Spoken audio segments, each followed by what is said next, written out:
अमन को यह अकेलापन अंदर ही अंदर खाए जा रहा था। उसे यह समझते देर नहीं लगी कि यह उसके लिए किए का ही फल है। अब वह जान चुका था कि अकेले रहने का दर्द क्या होता है। अमन ने पूरे अस्पताल को एक बार फिर गौर से देखा। जगह जगह फूलों की महक, लोगों के चेहरे की मुस्कुराहट, गुलाबी चमकते कपड़ों में खड़ी नर्स और एकदम सफेद रंग के कोट पहने डॉक्टर।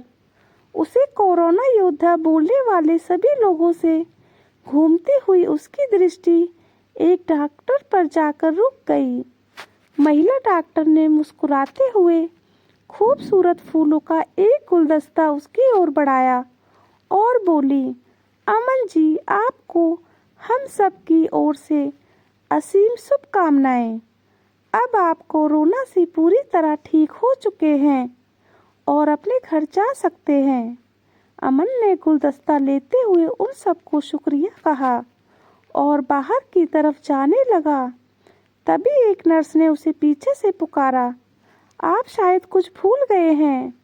उसने पीछे मुड़कर देखा। एक थैली में एक तस्वीर थी जो आज से 20 दिन पहले यहाँ आते समय वह अपने साथ लाया था। उसके परिवार की तस्वीर। उसने थैली अपने हाथ में ले ली और अस्पताल से बाहर निकल आया। ऑटो में बैठते हुए उसका मन जैसे कहीं और ही दौड़ रहा था। हवा के साथ उड़ते उसके बाल उसे भी अपने साथ उसके साथ बीते समय के लिए जा रहे थे। उसे याद आने लगा उसका बचपन, उसका घर, जहाँ 2 कमरे के घर में उसके पिता जब रेलवे की नौकरी से लौटते तो उन तीनों भाई बहनों को अपनी साइकिल पर बिठा लेते और माँ उन्हें कितना प्यार करती। अचानक ऑटो वाले ने जोर से ब्रेक लगाया और वह जैसे वर्तमान में लौट आया। आज वह बड़ी सी कंपनी में निदेशक के पद पर है। उसकी पत्नी एक बुटीक की स्वामिनी है और उसके 2 प्यारे प्यारे बच्चे हैं। पर पिछले 20 दिन में उसकी दुनिया में जैसे तूफान सा आ गया है। उसे याद आया जब 20 दिन पहले वह ऑफिस से लौटा था। मीनल, जल्दी से एक कड़क कॉफ़ी बनवाओ, मेरे सर में बहुत दर्द है। उसने अपनी पत्नी को अपनी भारी सी आवाज़ में आदेश दिया। कॉफ़ी पीने के बाद उसके दर्द में कुछ आराम नहीं आया तो उसने मीनल को फिर आवाज़ लगाई, मीनल, रामू से कहो मेरे सर की मालिश कर दे। मीनल शायद अपने काम में व्यस्त थी तो उसने अंदर से ही पूछा, क्या बात है, मेरा सर बहुत भारी हो रहा है। उसने कहा। रामू के मालिश करने के बाद भी जब कुछ आराम नहीं आया तो उसने अपने डॉक्टर को फ़ोन कर दिया। आप अपनी कोविड की जांच क्यों नहीं करवा लेते? डॉक्टर के समझाने पर आखिर उसने जांच करवा ही ली। पर अगले दिन जैसे सब बदल गया। उसको कोरोना होने का पता चलते ही उसकी पत्नी और बच्चे ऊपर की मंजिल में बंद हो गए। नौकर आने बंद हो गए और पड़ोसी रिश्तेदारों ने तो तरह तरह की बातें बनानी शुरू कर दी। क्या वो एक अछूत है? ठीक है, उसे एक बीमारी हो गई है तो वो किसी से नहीं मिलेगा, किसी के पास नहीं जाएगा। पर उसे इस हिकाकत से देखना, उसका दिल कहीं टूटता जा रहा था। पत्नी ने उसे फ़ोन करके कहा, आप जब तक सही नहीं होते अस्पताल में रहिए, बच्चे छोटे हैं, हम सबको खतरा है। दूसरे दिन ही उसे अस्पताल भेज दिया गया। पर उसका अकेलापन तो ऐसा है जो ख़त्म ही नहीं हो रहा।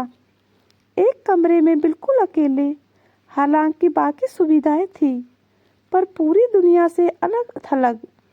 अचानक ऑटो वाले की आवाज़ ने उसे धरातल पर ला पटका।